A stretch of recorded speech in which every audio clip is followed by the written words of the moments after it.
The Milwaukee Bucks. They are now out of the playoffs, and now it's time to really reevaluate their future and what they're going to do going forward. We know that they did sign Doc to a pretty large contract. We got to see what they're going to do with Dame, with Giannis, and the rest of their roster. So, Pappy, what you thinking right now, bro? I mean, obviously Doc is there, Dame is. I mean, for them, really, obviously this season was just a season from hell. We have a lot of like weird things that was going on this year. But one positive, Middleton looked good in the playoffs. Like he looked like he was back to being a Chris Middleton that we've always seen. I think the interesting thing for the Bucks is I feel like you have 1-2 timelines. I think you have to get younger and you have to build. I think they're stuck in between two teams. They still have the like Drew Holiday, Giannis, Middleton squad, which was a more defensive minded squad, and now you bring in Dame and you want to switch to a more offensive minded squad, but you still have like some of those remnants of that squad. So I feel like they have to like get younger, switch the team a little bit. Obviously, Brook Lopez is 36 years old. I don't know how much longer he has to go. Shit, Giannis seemed as like young as he used to be. I think that we kind of overlook it because like Giannis is one of the younger guys in the league, but he ain't young. Giannis like 30 years old. Dame 33. So you got an older team. You got to get some other guys that fit in with those guys, and maybe you got to make some tough decisions about some of the other guys that fit with the last iteration of this squad. But I don't think it's like a disappointing loss because they was just hurt. But at the same time, this is becoming a trend now. The last two playoffs, Giannis done been hurt for him. This one he couldn't play. The other one he fought. The other one, obviously, it was more of a freak accident.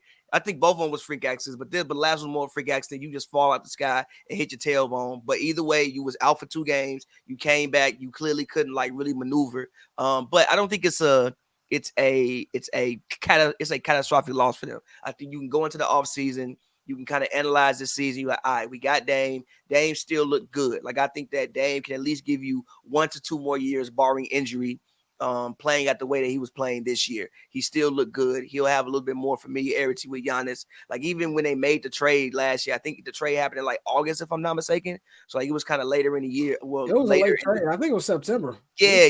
Like it was like a week before training camp. Yeah. So like you really couldn't like alter your roster for real. Like you was kind of like set in your roster. You couldn't really alter it for real. Like this time they're there, they're on the team. Everybody know that they're gonna be there. Even in the off season, maybe they can go work out together and do things. So I don't think it was like a catastrophic loss for them. But I think that this is obviously a 2-year window, and you got to start to fix things and figure out, okay, who are the pieces that could fit with this next iteration of this team for the next 2 years? Because that's really all you have is a 2-year window. Like, again, Giannis is old. The way, I don't want to say his body's breaking down, but the way he's, again, been hurt for 2 off season. And he missed a lot of games this year, too. He played like 68. Usually Giannis is the guy who plays a little bit more than that. Dame is older. Like I said, Brook Lopez at 36. Middleton ain't no spring chicken. So you got maybe 2 more years, 1 to 2 years where you can figure this out. So I just think that they got to figure out this next iteration of what this Bucks team will be. I mean, yeah, I agree with that. I think this is just shaky warrior time for the Bucks. I think for a couple teams in the East, man. I think a couple teams in the East are at a crossroad right now. And if I'm the Boston Celtics and they can win this championship this year, J.R. Baines said this a couple weeks ago. If they can win the championship, these niggas might be able to like set up for at least some dominance in the Eastern Conference to be able to go to the finals every year because Philly's got question marks. What are they going to do now? You know what I'm saying? They got a lot of cap, but where's that cap going to? I keep hearing about Paul George. If y'all niggas been watching Paul George, that ain't finna fix nothing. If that was the case, these niggas wouldn't be facing elimination in a couple hours. So I don't think that's gonna help nothing. With Milwaukee, it's less about them playing together and more about can Giannis stay healthy. I'm not really worried about Dame. Dame is a loyal nigga. We know he don't like Milwaukee. This nigga wanted to go to Miami, but he's not gonna force his way out of there. He wants to win a championship. He knows this is probably the best situation for him to realistically win one. But Giannis, like you said, it's becoming a trend. This nigga's been hurt every year, including the year they won the championship. Yep. He was hurt that year. So this is something where we talk about Embiid always being hurt. Giannis is always hurt. So that's the biggest question mark for me with this team. I know Giannis is like to push the pressure on the front office, and we don't know if he's going to leave. If this nigga keep getting hurt, it ain't going to fucking matter. That's why I put it at as far as that. And then if you look at another team like Miami, love Jimmy Butler. Hey man, whatever happened in the NBA Finals last year was the end of Jimmy Butler. That nigga is never gonna look like what you saw him in the playoffs again. And if y'all niggas plan on giving him a $200 million contract, y'all out y'all damn mind. So there's a lot of teams right now that are in the same boat as the Milwaukee Bucks as far as shaky future. But the Bucks is to me is a little more of a question mark because this is supposed to be like Giannis's prime, where he's like doing all the things and stacking up all the accolades.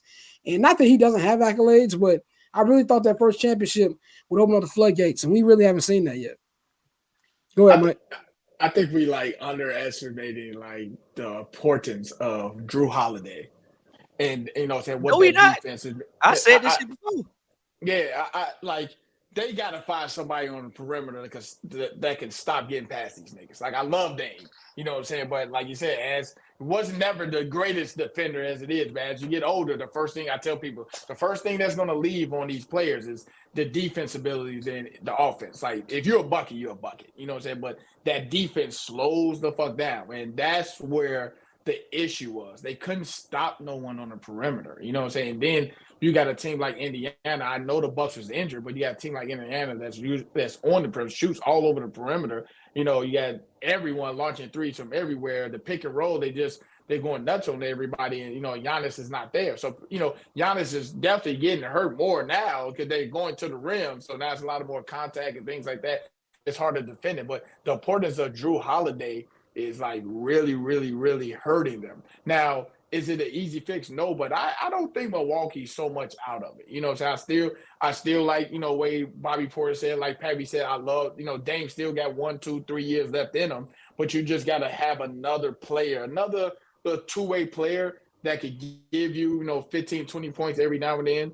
You know what I'm saying? You just got to have that consistency. You had, you know, Chris Middleton still doesn't look, he's just really getting back. And then it took him 2 years to fully look like he's back to his old self, you know? And that's the issue. When everything relies on the stars, that's when that role players, they got to step up. We just saw Tobias Harris just lay a goose egg.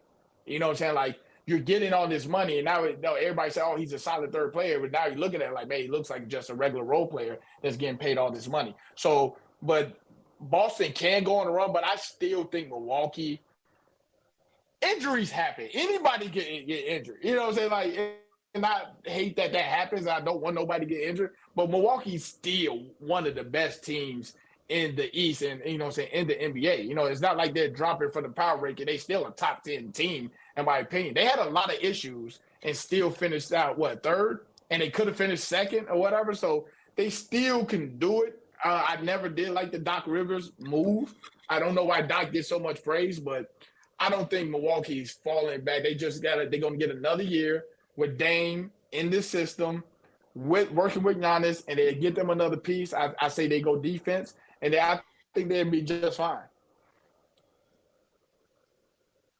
Yeah, I think it's going to be interesting. I think it's going to be really interesting because one thing about the injuries, one thing we've seen with a lot of guys, when they continue to get hurt and it starts to compound, it becomes an annual thing. And then that's when you start to get worried. So, like, I am concerned with Giannis getting hurt every year in the playoffs, even though we've seen him, you know, heal faster than most. As he gets older, that won't happen. So I'm interested to see about that. The role players around him, like we said, you know, we saw Pat Bev nut up at the end of the game. That was wild as hell. But you're gonna have to make some changes. Talk about that. Speak on that. I was gonna ask everybody that, but go ahead. Man, look, man, I love Bev, but you're a fucking idiot, dog. Like, what are you doing? Like, what are you doing, my nigga? Like, and then somebody's like, well, he's done that all year. You can't do that, bro. Like, and like from optics, look, when you have the media rally around the person, number one, even if you're doing this to a man, you can't do that.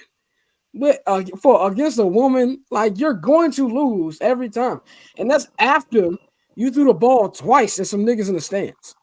After you did it twice. Because allegedly, they saying he was throwing to that one dude. He was throwing to that one dude, hit the woman, then asked for the ball back, and then trying to throw it at the dude he really wanted to throw it out. Yeah, so he was. If they didn't hit you with nothing, bro, like everybody parent, they don't touch you. Why are you touching them? It doesn't matter what they say to you. You are getting paid millions. Fans are going to say, "Fuck you, you a bitch." This and that. Like, come on, bro. Like it comes with the territory, bro. Like, bro, that's your job. To be a professional, bro. Not like when people be shocked like, nigga, you banned for the year. They suspended for a year, G. Like, what's the difference? You hit somebody with the bat twice. Like, come Like, on, they bro. could've- Unnecessarily, bro. Like, I'm not calling for nobody to lose money, stuff like that, but bro, you're going to hit the fan twice. Don't make it easy Twice. for Adam Silver, bro. Don't make it Yeah. easy for Joe Dumars. You know, Joe Dumars be coming down heavy on players, bro. This the type of Don't shit that let- might impact Bev NBA career. That's You what I'm already saying. close to the end. That's You about what I'm saying. 34 years old. Ain't like you going out there averaging 20. We can definitely replace your hustle. We can definitely find somebody else who can hustle and hit a three. That ain't irreplaceable. Oh, Like, and we know you're annoying and stuff like that, but that's just Too far. overstepping it, bro. too far. Like, Too that's far, just too far, bro. I couldn't believe that shit. I'm like, man, come on, bro. Yeah, I was And- like, that double take. What you say, Pappy? Go ahead. I just want to say just one last thing that I want to say about the Bucks was I think what they really need is a bigger two guard. I think their backcourt has been too small forever. Like you got Dame Yep, and you got that's Malik it. Beasley. And they was running with Dame and Pat Bev. Like that's just too small of a backcourt. I think you need a two guard that's more like 6'5" to give you a little bit more size in your backcourt. Now, how you gonna find that? Don't ask me, but I think you need a guard that's like about 6'5". That paper on these player haters, old news, money on the other line, so I'm not gonna hold you. Money on the other line, so I'm not gonna